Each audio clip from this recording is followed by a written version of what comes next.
네, 14주차 2강입니다. 2강에서는 독일의 청소년 복지 정책, 그리고 마지막으로 국가별 청소년 복지 시사점 살펴보도록 하겠습니다.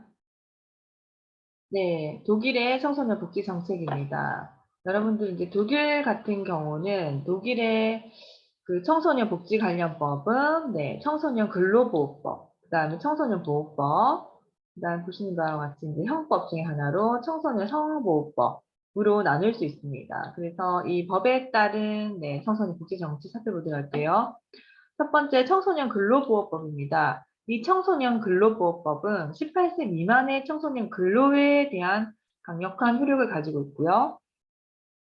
직업교육과정에 이런 청소년, 그 다음에 이제 취업 청소년, 그 다음에 이제 뭐 이렇게 자기가 뭔가를 이제 차려 사는 이제 자영업 청소년, 그다음 취업이나 자영업과 근로 상황이 좀 유사한 기타 근로 업무에 종사하는 다양한 청소년들, 그리고 직업 교육과 유사한 교육 내용을 갖는 교육 과정에 그러니까 공부를 하고 있는 이런 청소년들을 대상으로 한 근로보호법입니다. 이 청소년 근로보호법에서는요, 독일에서는 청소년의 근로를 주 5일에 40시간 이내로 제한하고 있습니다. 그렇죠? 근로법에서. 그 다음에 15세 미만의 그 청소년들에게 근로를 시키는 것들을 금하고 있으며, 근로시간을 6시에서 8시 사이로, 야간에 이제 아이들이 근로를 하는 것을 제한하고 있죠. 이 법에서는 최저 연휴가와 그다음에 직접 학교에서 다루는 이제 직업 학교에서 다루는 내용들을 주로 관련된 이제 청소년 근로법에서 상세하게 다루고 있습니다. 그다음에 청소년 보호법입니다. 이 청소년 보호법 같은 경우는 공공장소로부터 이런 미성년 청소년들을 보호하고 미성년자, 그다음 청소년 주변의 이런 풍속 영업 등의 삶의 이런 환경을 조성하는 데 목적이 있습니다. 자, 이런 청소년 보호법은 청소년들에게 판매하거나 제공할 수 있는 그러니까 해서는 안 되는 이런 물품들, 담배, 뭐 술, 필름, 컴퓨터 게임, 청소년들이 이제 디스코텍, 그다음에 뭐 술집, 음식점 등 이렇게 술 같은 거 파는 것들에 대한 이제 출입, 그다음 체류 등에 관련된 규정을 이 청소년 보호법에서 두고 있습니다.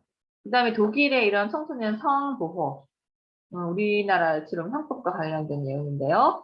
청소년 보호를 위한 독립된 법률은 아직까지 없으며 형법에서 청소년의 이 성보호와 관련된 성적 자기 결정권에 관련된 죄라는 규정을 담고 있습니다. 기본적으로 성은 개인의 문제이므로 국가가 관여할 수 없다는 입장을 취하지만 대상인 청소년이 이런 성인들의 성적 피해자가 될 수 있는 상황에서는 상당히 구체적인 조항을 두어서 엄격히 규제를 하고 있습니다. 그다음 두 번째, 이런 독일의 청소년 복지 정책의 전달 체계 살펴보도록 할게요. 자, 독일의 이런 연방정부 내에서 가족, 노인, 여성 청소년부라고 하는 이제 부가 있는데, 여기 안에서 청소년과 관련된 독립된 행정부서가 존재하죠. 이렇게. 그래서 이 부서 아래에 지방정부는 각자 청소년 관련 행정부서를 또 안에 두고 있고요. 지방자치단체를 기반으로 해서 이런 지역의 청소년 정책을 총괄하는 행정기구로는 광역, 그쵸? 지방자치단체가 있어서 이 광역 지방자치단체의 청소년 청과 그다음에 지역, 그쵸? 지방자치단체의 청소년 청이 따로 있어서 어떻게 보면은 다른 나라에 비해서 굉장히 세부적으로 청소년 정책을 다루고 있다라고 볼 수 있습니다. 그다음에 독일의 이런 청소년 복지 정책을 위한 주요 프로그램 현황을 살펴보도록 하겠습니다. 자, 청소년 여가활동 지원 정책입니다.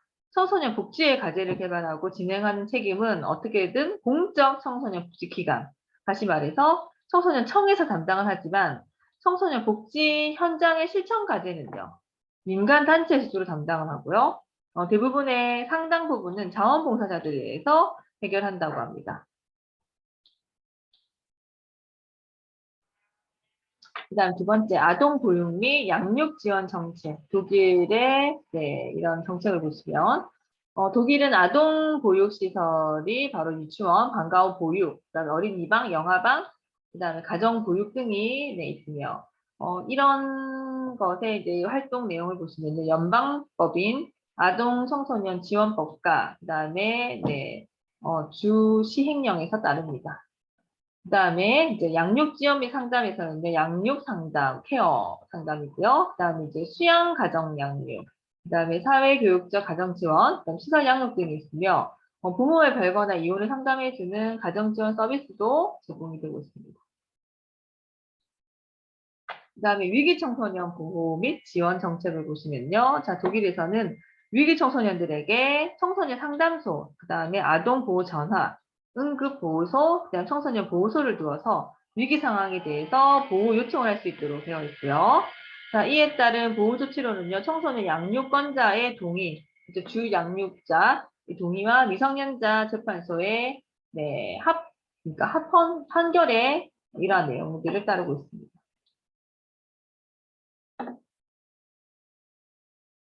그다음에 이제 네 번째 응급구호 정책이 있는데요. 여기에서는 독일의 이런 응급구호 조치는 양육권자의 의사와는 관계없이 조치가 취해지는 것으로서 위기 보호 조치와는 달리 일반 보호 조치가 취해지기 전에 보호 가정이나 이런 시설에 청소년을 보내는 것입니다. 그러니까 이제 주 양육자의 권리보다 이 청소년이 좀 더 주가 된다는 거죠. 지속적인 사회교육적 개인 지도 보호는요, 청소년이 다른 형태의 청소년 복지 서비스를 통해서 문제를 해결하지 못했을 경우에 바로 이제 사회교육적 개인 지도 보호가 시행되고요. 시작부터 종료까지 사회교육적인 성격을 띠고 프로그램이 진행된다고 합니다. 그 다음에 연방 프로그램입니다. 자, 이 프로그램 같은 경우는 독일에서는 의무 교육과정과 취업준비 교육과정을 이수한 후에도 계속 교육을 받아야 하거나 또는 취업하지 못하는 청소년들을 대상으로 하는 프로그램이고요. 직무상 미수, 그 다음에 직무 수행 불능, 직무상 분리 조건 등으로 분류해서 적용된다고 합니다. 이러한 청소년들에게는 특수 프로젝트, 그래서 실직자를 위한 프로젝트에 참여할 수 있게끔 되어 있다네요. 그다음에 주요 프로그램 독일의 점프입니다. 이 프로그램 같은 경우는 1998년도 선거 이후에 연방 정부는 실업자를 줄이기 위한 새로운 프로그램인 점프를 실시했다고 합니다. 점프 기억하시고요. 자, 이 점프의 목표는 1년 이내의 교육 프로젝트나 취업 프로젝트에 최소한 10만 명의 청소년을 참여시키는 것이 이 프로그램의 주 목표였고, 프로그램의 목표가 구조적인 개혁이 아니라 즉각적인 조치예요. 이 프로그램 들어가면 무조건 취업을 할 수밖에 없는 이런 구조. 청소년들을 정상적인 노동 시장으로 끌어들이는데 큰 성공을 거두지는 못했다고 합니다. 이 프로그램 의도는 좋았죠. 그 다음에 모니터링 및 평가 프로그램입니다. 자, 독일의 모니터링, 그 다음에 평가 프로그램은 이런 독일의 청소년 정책 분야의 질적인 발전과 평가를 위한 것이에요. 그래서 뭔가 양적 성장보다는 질적인 발전을 위한 조치는 문제가 있는 아동을 위해서 법률에 따른 사회교육적인 활동 영역에서 이런 사회복지단체라든지 기관 또는 비주거지 활동과 관련된 이런 그 법이 개정된 것으로서 법은 SGB 개정으로 법적인 구성용어 갖도록 규정했기 때문에 아무래도 실효성이 있겠죠. 그 다음에 기타 복지 프로그램 보시면요. 독일에서는 기타 복지 프로그램으로는 20세기 초에 독일의 청소년 운동기에 생겨나 2004년 현재 554개 정도에 이르는 청소년을 위한 숙박시설이 있어요. 이게 바로 유스 호스텔. 그 다음에 100년 이상 역사를 가진 고아원이 있는데요. 이런 것들을 통해서 청소년 복지와 교육, 직업 교육을 병행하는 또는 숄 형제의 집. 대표적인 청소년 위기보호센터인 베를린 아동 청소년 보호센터 등을 대표적인 복지 프로그램으로 들 수 있습니다.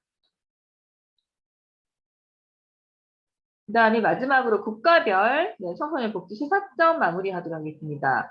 자, 여러분들 미국 같은 경우는 청소년 이런 복지 정책 어땠습니까? 첫째, 방과 후 시간에 다양한 활동의 기회를 주는 거. 그 다음에 이런 그 다양한 이제 지원 서비스를 제공해 주는 거.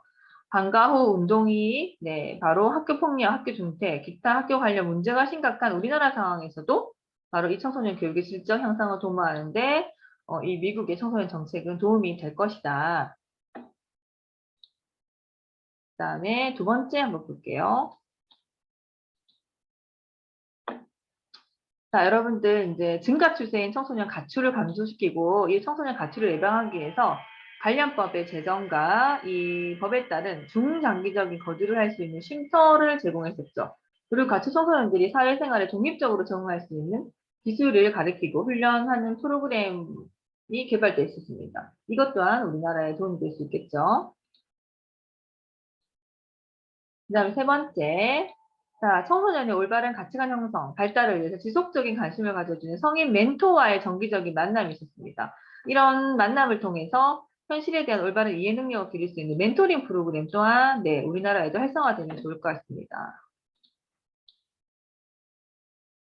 그다음 일본, 네, 또 시사점이죠. 일본 같은 경우에는 첫 번째, 네, 청소년 복지 정책을 중앙정부, 그다음 지방자치단체, 민간단체가 연계해서 추진하고 있다는 점. 우리나라도 좀 그렇게 돼야지 실효성 있는 정책을 펼 수 있겠죠.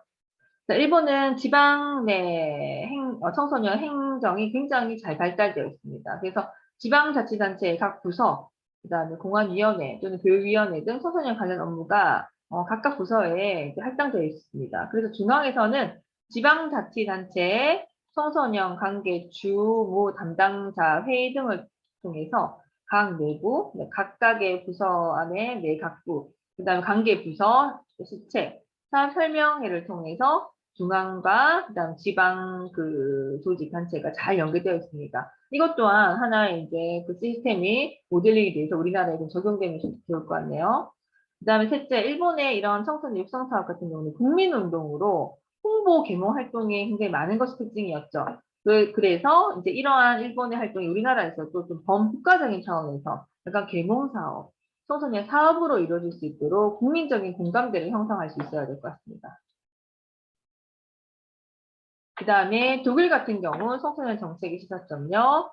자, 첫 번째, 독일의 청소년 복지는 아동과 청소년을 대상으로 통합적인 지원 정책을 실시했다는 게 특징이죠. 그래서 이런 통합적인 지원 정책으로 아동 청소년들의 발달적인 특성, 사회적인 성격, 지원의 연계성이 굉장히 잘 통합되어 있습니다. 이런 것들도 우리가 모델링으로 적용해야 될 필요가 있고, 그래서 우리나라도 청소년 정책을 실시함에 있어서 통합적인 차원에서 청소년 정책이 실시될 수 있도록 좀 실효성에 도움을 받았으면 좋겠네요. 둘째, 독일의 이런 청소년 정책은 청소년 복지 사업을 지방자치단체가 독자적으로 총괄기획 수립, 지원하는 특별행정기구로 되어 있습니다. 그래서 청소년지원위원회, 그다음 청소년청, 네, 행정 업무로 이렇게 이원화돼서 역할을 분담하고 있습니다. 어떻게든 시너지 효과가 있을 수밖에 없겠죠. 그래서 모든 청소년 사업의 지원은 아동 청소년 지원법에 의해서 국가, 지방, 네, 정부로부터 보장되고 있다는 점도 시사하는 바가 크다고 볼 수 있겠습니다. 네. 그다음에 그 외에 이제 네, 북유럽 청소년 정책에 관련된 시사점을 보시면요. 북유럽의 이제 노르웨이, 핀란드 굉장히 복지가 잘 되는 나라, 스웨덴 등 네, 보시면 이런 네, 스칸디나비아 반도 국가들이 복지 국가로서 위상이 굉장히 잘 정립되어 있습니다. 그래서 이들의 나라에서의 청소년 정책의 역사는 10년, 그러니까 15년 정도로 굉장히 짧지만 청소년 정책을 수행하는 데는 굉장히 시민사회가 중요한 역할을 담당하고 있고 전 세계적으로 모델링이 되고 있습니다. 이 나라에서는 청소년 정책이 청소년 사업과 동일한 의미로 이해가 되어지고 있고 이런 청소년 사업을 주도하는 시민사회 단체가 청소년 결정, 이게 청소년 정책을 결정하는 주요 네, 인자가 되고 있죠. 자, 구체적으로 스웨덴 같은 경우에 청소년 정책은요. 네, 청소년의 자원, 권리, 독립, 다양성의 관점을 가진 존재로 보고 청소년에게 진정한 권한을 부여를 해서 복지 기회를 제공한다는 분명한 목표를 가지고 있는 나라가 바로 스웨덴입니다. 그래서 이 스웨덴의 청소년 정책은 우리나라에 시사하는 바가 상당히 크죠. 그다음 노르웨이 같은 경우, 자, 노르웨이는 청소년 정책의 이러한 수립과 추진에 있어서 네, 주 정부와 그다음에 지방 정부의 상당한 권한과 자율이 부여되고 있기 때문에 지역 단위 청소년들의 이런 욕구, 필요가 무엇보다도 잘 제공될 수 있습니다. 또한 현장 중심의 실제적인 정책을 추진할 수 있어서 매우 효과적이라는 점에서 우리나라에서 많이 이 노르웨이 정책을 조금 모델링 할 필요가 있겠죠. 네. 여러분들 2강 수강하신다고 너무 수고 많으셨습니다.